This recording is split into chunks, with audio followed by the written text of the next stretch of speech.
Good morning and welcome to Rose Red Homestead, where today I'm in double jeopardy. We are going to be doing orange marmalade with Pomona's Universal Pectin. I have had so many people tell me how great this product is, and one of the reasons being is that you can use much less sugar. Regular pectin requires a lot of sugar to activate it, and this uses a totally different method using calcium to gel whatever you put it in. And so I'm going to try it. I have never made orange marmalade, but here is the deal. One of the recipes that I am working with for my new book on high density meals is a stuffed French toast recipe that is just, it sounds heavenly, and it calls for orange marmalade. So I like to challenge myself to do new things constantly. I love to do new things, but it's double jeopardy because these are brand new for me, and I have not done either one of them before. But I have a good set of directions. These are the same directions that come in the box of Pomona's Pectin. It's just that now they are in larger print so that I can read them. And what is required for this is 4 oranges, half a grapefruit, some orange juice, and then some sugar and the pectin. I wanted to bring you on right now because I have started. This is a little bit of a tedious process. Those of you that have made orange marmalade know how tedious it is because you can't have any of the white pith or the membrane that is in citrus as part of this jam because it gives a very bitter taste. So how do we get away from that? Well, what instructions say is to peel the oranges and then scrape off the white from the inside. I tried that. That is very tedious. So I'm going to show you what I figured out that really worked for me. I scrubbed the oranges, first of all, to get rid of the wax that they spray on. And then I just have my regular potato peeler, and I just do a very thin slicing with the potato peel, and I get virtually no pith on the back of these. Then what we had to do, and for 2 oranges only, not for all 4, then we have to slice this in very thin toothpick size slices, but only for 2 of the oranges. And then they shouldn't be longer than about 1.5 inches, so I cut them in half. And that's what's in this bowl right here, is these little slivers from the peel of 2 different oranges. So here is one of the oranges that I peeled with the potato peeler. It's naked.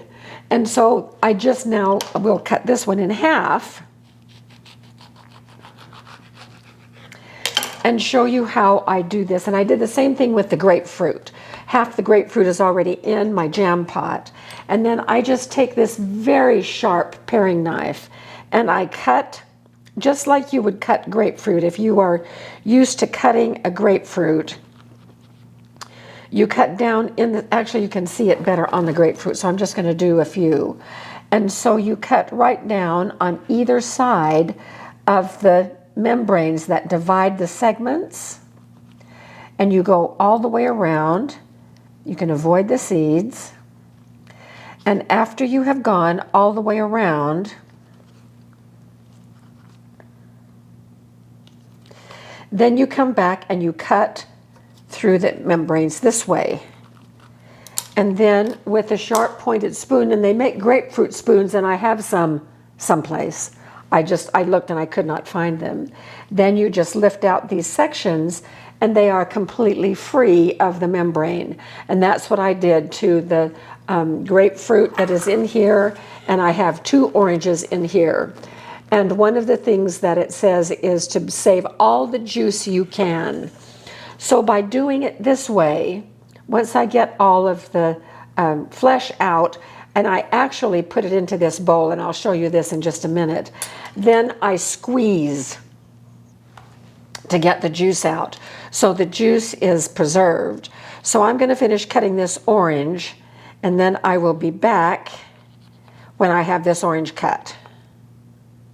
I'm just finishing up the last half of that naked orange.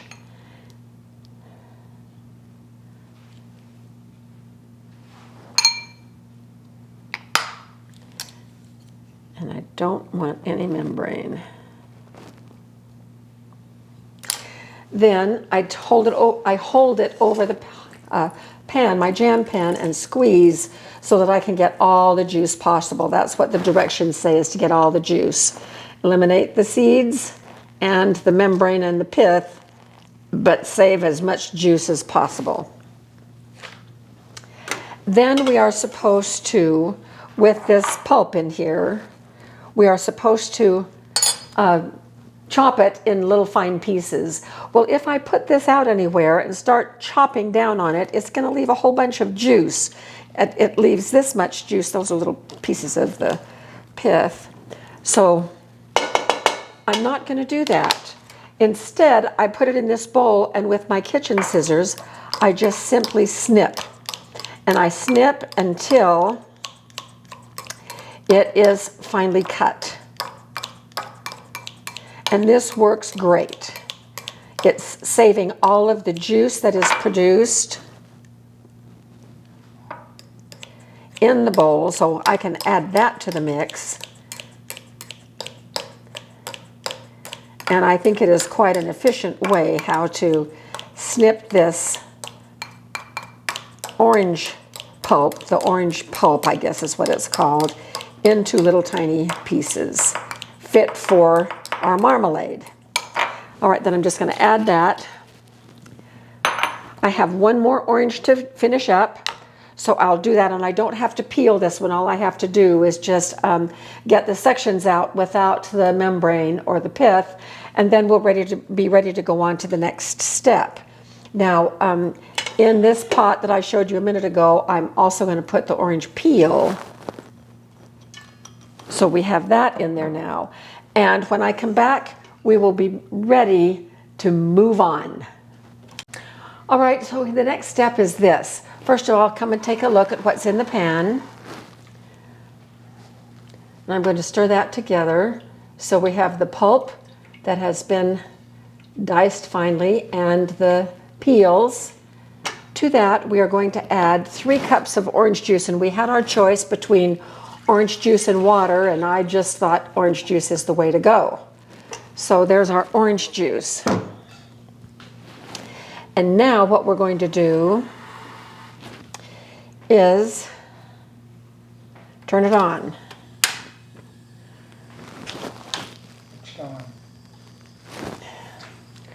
We're going to bring this to a boil, and once it boils, we are going to turn it down to a simmer and simmer this whole mixture for about 20 minutes. Now, what I have done already is to get our sugar ready, and this just blows me away. We can put between 2 and 3 cups of sugar in this jam, and generally it's like 6 or 7 cups of sugar. So it cuts the sugar pretty much in half, so I'm very excited about that. And then we have to do something when we open up the Pomona's Pectin.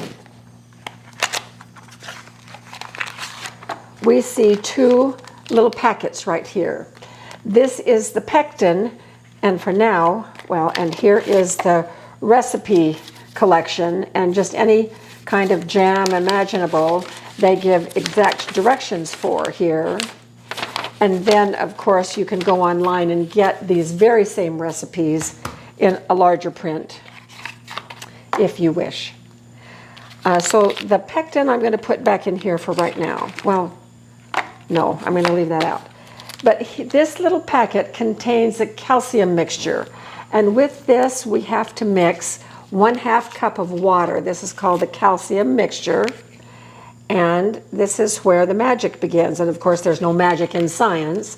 It's just a chemical reaction using a different medium than we have used before.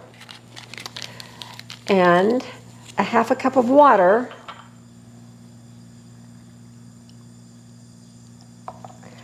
Then we shake well.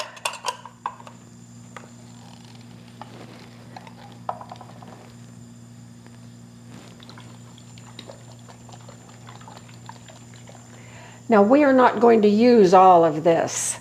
Neither will we use, I don't think we'll use all of this. This is $6 to $8 a box wherever you can find it. You can also get it in bulk, which saves you a whole lot more. But since I'm just trying this for the first time, I think I spent about $7. I got 3 for $21, so that's about $7 a box. And so the pectin gets added to the sugar, which is a familiar situation. We do that very same thing with regular pectin. And so we've mixed up our calcium. So this calls for 4.5 teaspoons of Pomona's pectin. So here we go. 1, 2, 3, 4 and a half. And we still have this much left in the bottom. So that will do at least part of another batch. I'm going to put this back in.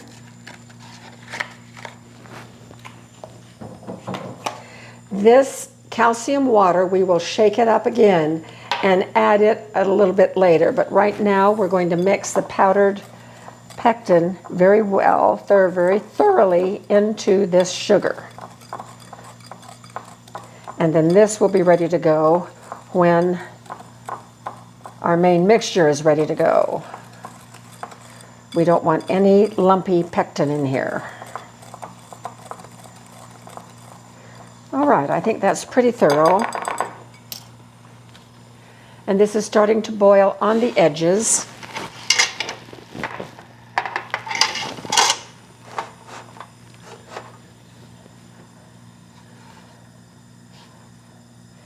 Now, my jam pan that I love so much did not come with a lid, but I have a lid to a large frying pan that I have that fits pretty well. So when the time comes, I'll be putting this lid on. So we're going to wait until this comes to a full boil, then turn it down, and then we're going to wait for 20 minutes while this boils. Then at that point, we have to measure 6 cups of this mixture, and then we save the rest for something else. I'll figure out something else to do with it. I don't know how much is going to be left over. See if I can find the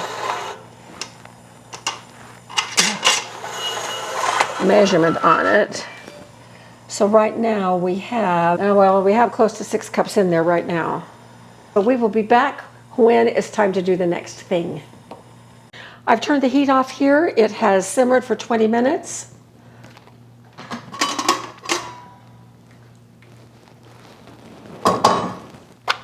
And we need to measure 6 cups of this mixture.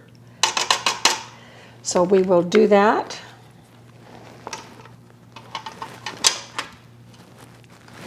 You have to get the correct hand in place. And pour here.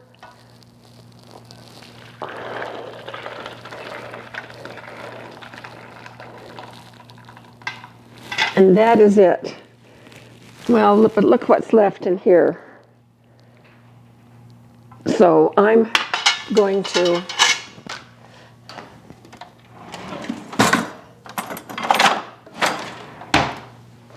capture the solids. All right, we are good. Then I'm going to pour the rest in this. Even though it looks like I'm pouring it in the sink, I'm pouring it into a container.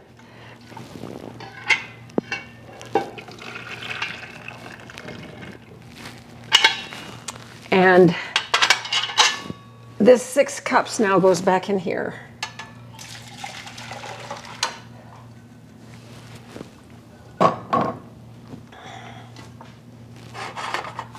Next up is we add the calcium water and the lemon juice. So we have 3 teaspoons calcium water, which is 1 tablespoon, and 3 tablespoons lemon juice. Now that lemon juice is, it's bottled lemon juice, and I'm shaking this up to be sure that the calcium is evenly distributed. And here we go, 1 tablespoon of the calcium water. And this will go in the refrigerator for the next batch. and then 3 tablespoons of bottled lemon juice. The pH on this bottled lemon juice is standardized, and so this is to ensure the acidity level is correct. And I could measure with my litmus paper, but I am following this recipe exactly. Okay, and then we stir well to mix it.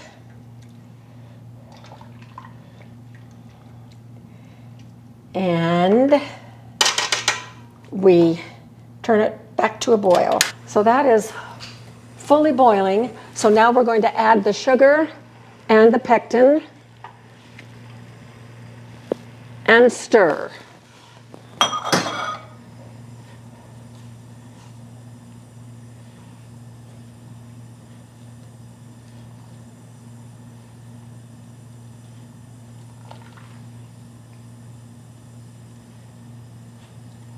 We stir this for a couple of minutes until I can feel that the sugar is completely dissolved. I see that the sugar is turning the liquid part of this, that clear color that we like to see in our jams. And when it comes to a full boil again, that's when we start filling the jars. This has come to a full rolling boil again. So we move it off the heat, turn this off, scoot it out of the way, and we are now ready to start filling jars.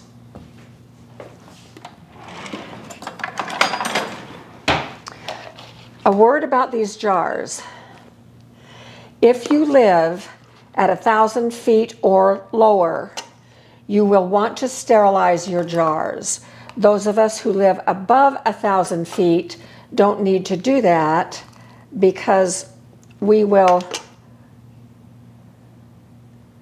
and we leave 1/4 of an inch of headspace on jams and jellies.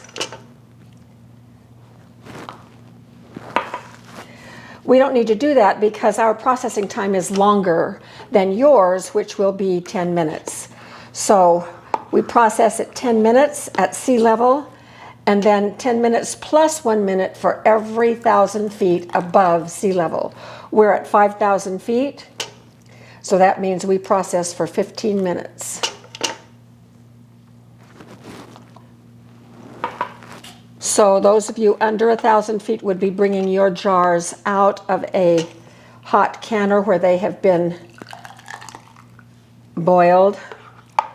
But for us, the above, we don't need to do that because ours will be in the canner. Now this is a water bath canning process, and anytime it says water bath, that means we can also steam can. So I'm going to be steam canning these. So we have a couple of tablespoons left in the bottom, turned out just about even. Wiping the rims. And then lids.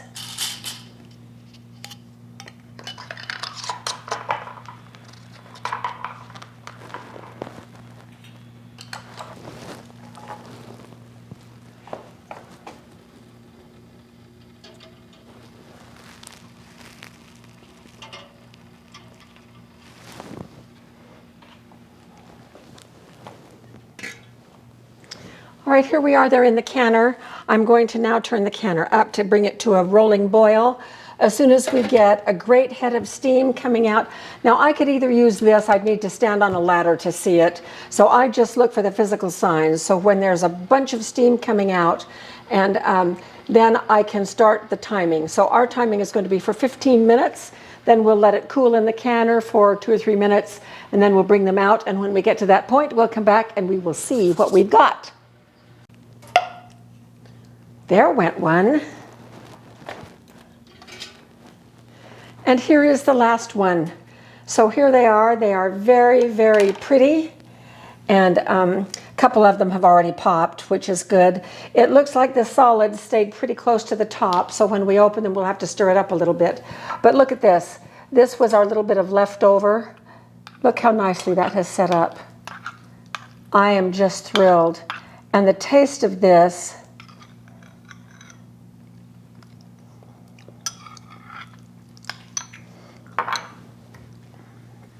It is unlike any marmalade I've ever tasted in my life. I've never tasted home canned, so maybe this is standard for home canned. It does not have that bitter taste that has made me turn up my nose at orange marmalade my whole life. This is nicely sweet, not overly sweet. It has a fabulous citrus taste to it. It's very smooth on my tongue, and it is as pleasant as it can be. So I'm just thrilled.